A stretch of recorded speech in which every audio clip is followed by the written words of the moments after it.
नमस्कार, मैं हूं विवेकानंद और आप देख रहे हैं न्यूज फॉर नेशन। बिहार की 3 बड़ी खबरों को लेकर के हम फिर से हाजिर हैं। हम आपको बताएंगे कि कांग्रेस को विधान परिषद चुनाव में कैंडिडेट नहीं मिल रहे हैं। बड़ी मुश्किल से आज नेतृत्व की तरफ से 8 कैंडिडेट के नाम का ऐलान किया गया है। दूसरी जो बड़ी खबर है, मुख्यमंत्री नीतीश कुमार की आज समाज सुधार यात्रा थी, जिसमें उन्होंने कहा कि शराब जो है वो एड्स से भी ज़्यादा खतरनाक है। और तीसरी जो बड़ी खबर है कि अब राजद ने भी सीएम नीतीश को अज्ञानी बता दिया है। खबर की शुरुआत कांग्रेस से हम करेंगे। बिहार में विधान परिषद की 24 सीटों पर चुनाव होने हैं। चुनाव का बिगुल बज गया है। चुनाव आयोग की तरफ से तारीख का भी ऐलान कर दिया गया है। बस कुछ दिनों में नामांकन की प्रक्रिया शुरू होने वाली है, लेकिन कांग्रेस को खोजने से भी उम्मीदवार नहीं मिल रहे हैं।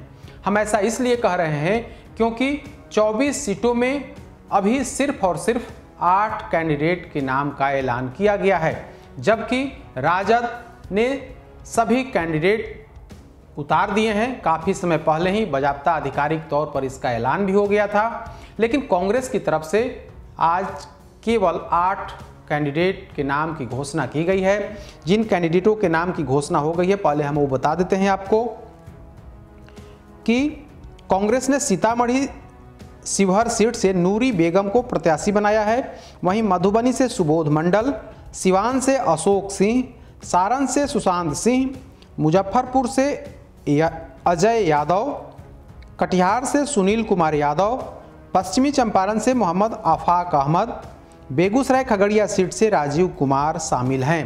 यानी कि 24 में 8 सीटों पर अपने कैंडिडेट की घोषणा आज विधिवत कर दी गई है। बाकी के 16 सीट पर कौन उम्मीदवार होंगे, इस पर अभी नेतृत्व खामोश है। हालांकि प्रदेश कांग्रेस के अध्यक्ष की तरफ से दावा किया गया है कि हम सभी 24 सीटों पर उम्मीदवार देंगे। हालांकि जिन 8 सीटों पर उम्मीदवारों के नाम का आज ऐलान किया गया है, ये सभी नाम पहले ही प्रदेश नेतृत्व की तरफ से बता दिए गए थे और कहा गया था कि ये लोग हमारे उम्मीदवार होंगे। यह खबर करीब 10 दिन पहले की है, जब कांग्रेस की तरफ से कहा गया था कि ये उम्मीदवार इस क्षेत्र से चुनावी मैदान में उतरेंगे। अब 10 दिन बाद केंद्रीय नेतृत्व की तरफ से इन 8 नामों का ऐलान किया गया है, लेकिन अभी भी 16 सीट बाकी हैं। जानकारी यही है कि कांग्रेस की तरफ से दावा तो किया जा रहा है कि एक सीट पर 2 से 3 उम्मीदवार हैं, उनको शॉर्टलिस्ट किया जा रहा है, लेकिन जो जानकारी निकल करके सामने आ रही है कि कांग्रेस से चुनाव लड़ने को उम्मीदवार इच्छुक नहीं हैं। वैसे भी काफ़ी देर हो चुकी है, चुनाव की घोषणा हो गई है, नामांकन भरने की प्रक्रिया अब शुरू होने वाली है, लेकिन अभी तक चयन का यानी कि उम्मीदवार चयन का काम ही बाकी है। हम आपको बताएं कि 4 अप्रैल को मतदान होना है। दोपहर सुबह 8 बजे से 4 बजे तक वोट डाले जाएंगे और 7 अप्रैल को काउंटिंग की घोषणा की गई है और शाम में रिजल्ट आ जाएगा। लेकिन कांग्रेस के लिए बड़ी मुश्किल घड़ी है, क्योंकि इस बार राजद ने कांग्रेस को भाव नहीं दिया। मजबूरी में कांग्रेस नेतृत्व ने अपने दम पर चुनाव लड़ने का ऐलान किया है। कांग्रेस नेतृत्व को लगता था कि अंत समय में लालू यादव के हस्तक्षेप से समझौता हो जाएगा और कुछ सीटें कांग्रेस की झोली में आएंगी, लेकिन तेजस्वी यादव ने सिरे से इस मांग को खारिज कर दिया। कांग्रेस के कई नेता दिल्ली में डेरा जमाए रहे, लेकिन लालू यादव ने उनसे मुलाकात नहीं की। तेजस्वी यादव ने साफ मना कर दिया और कहा कि कांग्रेस ने तो 2021 में जो उपचुनाव हुए थे बिहार विधानसभा के, उसमें अकेले चुनाव लड़ी थी। ऐसी स्थिति में हम कांग्रेस के साथ विधान परिषद चुनाव को लेकर गठबंधन नहीं करेंगे। राजद ने साफ कर दिया कि हमारा गठबंधन सीपीआई से है और उसी आधार पर राजद ने अपने लिए 23 और 1 सीट सीपीआई को छोड़ दिया है। 23 सीटों पर राजद ने कैंडिडेट उतार दिए हैं। सीपीआई ने भी 1 सीट पर अपने उम्मीदवार की घोषणा कर दी है। कांग्रेस इतने दिनों के बाद 8 उम्मीदवारों के नाम का ऐलान नेतृत्व की तरफ से किया गया है। अब देखना होगा कि बाकी बचे 16 सीटों पर कांग्रेस की तरफ से कब उम्मीदवारों के नाम का ऐलान किया जाता है। दूसरी खबर है, बिहार के मुख्यमंत्री नीतीश कुमार इन दिनों समाज सुधार यात्रा पर निकले हुए हैं। आज उनका पड़ाव पूर्णिया था। पूर्णिया में उन्होंने जीविका दीदियों को संबोधित किया। इस दौरान नीतीश कैबिनेट के कई मंत्री अधिकारी मौजूद रहे। मुख्यमंत्री नीतीश कुमार ने कहा कि शराब काफ़ी खतरनाक है। शराब बंदी को लेकर के हम अभियान 2016 से चला रहे हैं, बीच में कुछ दिनों के लिए बंद हुआ, लेकिन फिर से अनवरत अभियान चलाना है, लोगों को जागरूक करना है। शराब से जो क्षति होती है उस क्षति के बारे में बताना है कि किस तरीके से शराब सेवन से हर साल लाखों लोग मरते हैं, शराब से सड़क दुर्घटना होती है, शराब से कई तरह की बीमारी होती है, शराब एड्स से भी ज़्यादा खतरनाक है, ऐसा मुख्यमंत्री नीतीश कुमार ने कहा।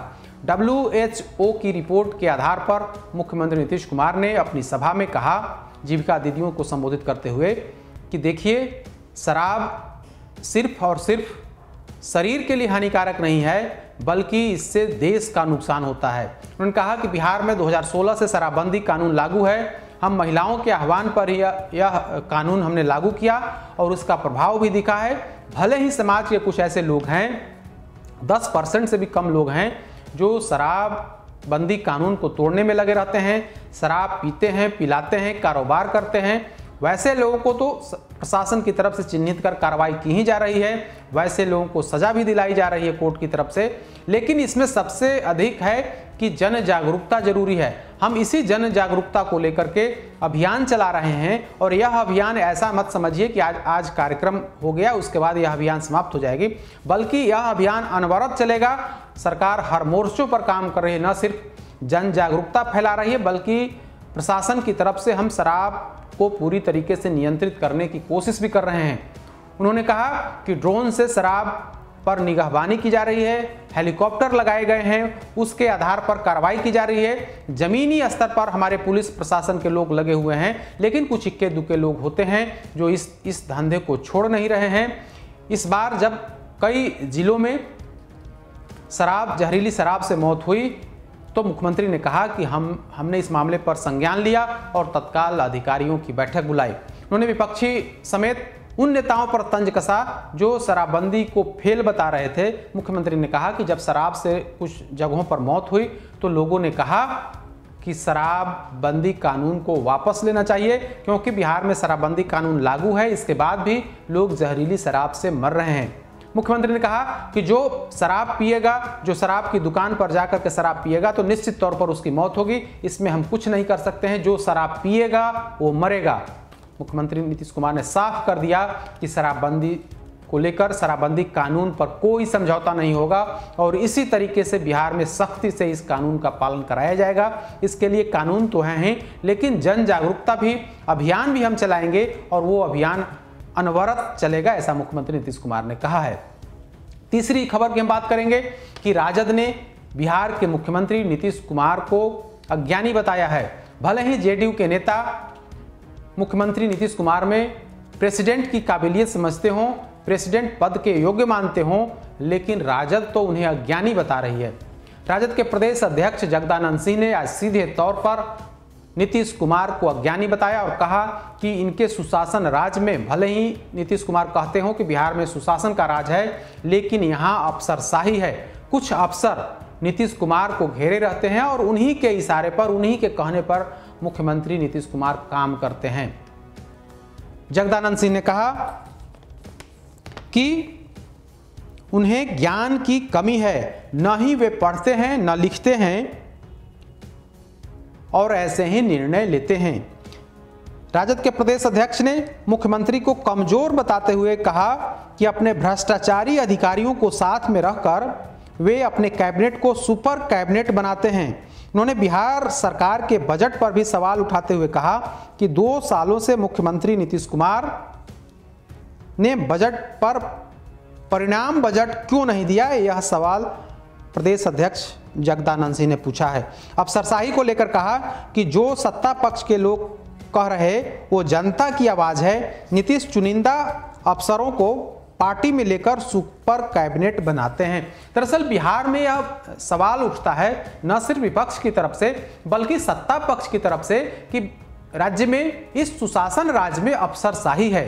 अफसरशाही कुछ नेताओं को छोड़कर के बाकी न तो मंत्रियों की सुनती है, न विधायकों की, और आम जनता की तो बात ही छोड़ दीजिए।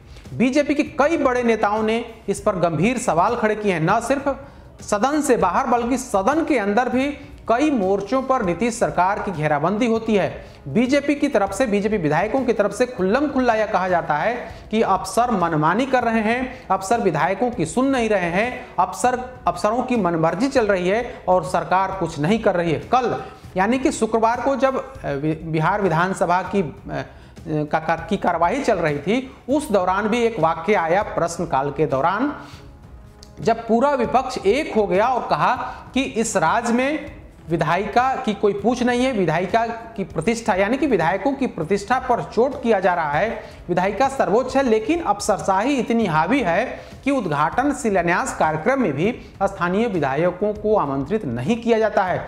बिना जानकारी के अफसर जानकारी देते नहीं हैं, अस्पताल स्कूल का उद्घाटन कर देते हैं, सरकारी योजनाओं का उद्घाटन और शिलान्यास करा लेते हैं और स्थानीय विधायकों की पूछ नहीं होती है।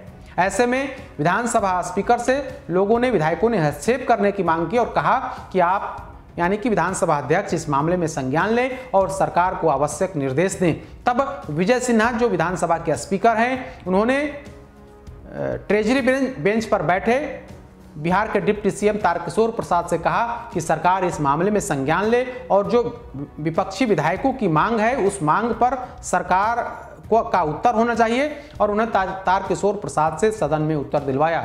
डिप्टी सीएम ने कहा कि निश्चित तौर पर विधायकों का सम्मान होना चाहिए, विधायकों के लिए जो प्रोटोकॉल बना हुआ है उसका पालन करना चाहिए। सरकार की तरफ से इस संबंध में स्पष्ट गाइडलाइन है, उस गाइडलाइन का अगर कोई अधिकारी उल्लंघन करता है तो निश्चित तौर पर कार्रवाई होगी। वैसे हर बार नीतीश सरकार कहती है कि कार्रवाई करेंगे वैसे गैर जिम्मेदार अधिकारियों पर, लेकिन वाकई में होता नहीं है।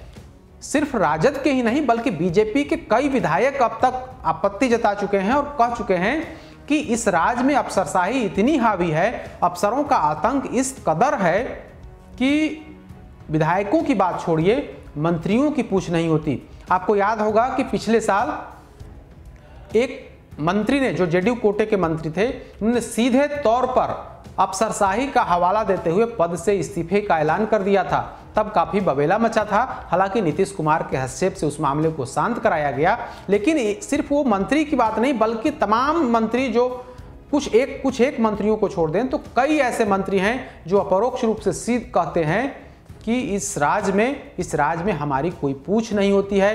विधायक भी वही सवाल करते हैं। अभी कुछ दिन पहले जब एनडीए विधानमंडल दल की बैठक थी, तब मुख्यमंत्री नीतीश कुमार की मौजूदगी में भी जेडीयू और बीजेपी के कई विधायकों ने आपत्ति जताई थी और कहा था कि इस सुशासन राज्य में अफसरों की मनमानी है। जीतन राम मांझी जो बिहार के पूर्व मुख्यमंत्री हैं, उन्होंने भी सवाल खड़े किए थे और कहा था कि अब तो अफसर अगली कतार में बैठते हैं और विधायकों को पिछली कतार में जगह दी जाती है।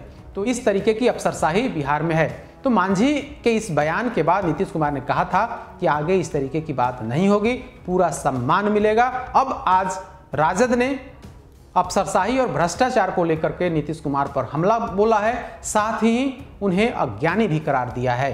तो ये 3 बड़ी खबरें थी, तीनों के बारे में हमने विस्तार से बताया। कल फिर से 3 बड़ी खबरों को लेकर के हम हाजिर होंगे। तब तक हमें दीजिए इजाजत। नमस्कार।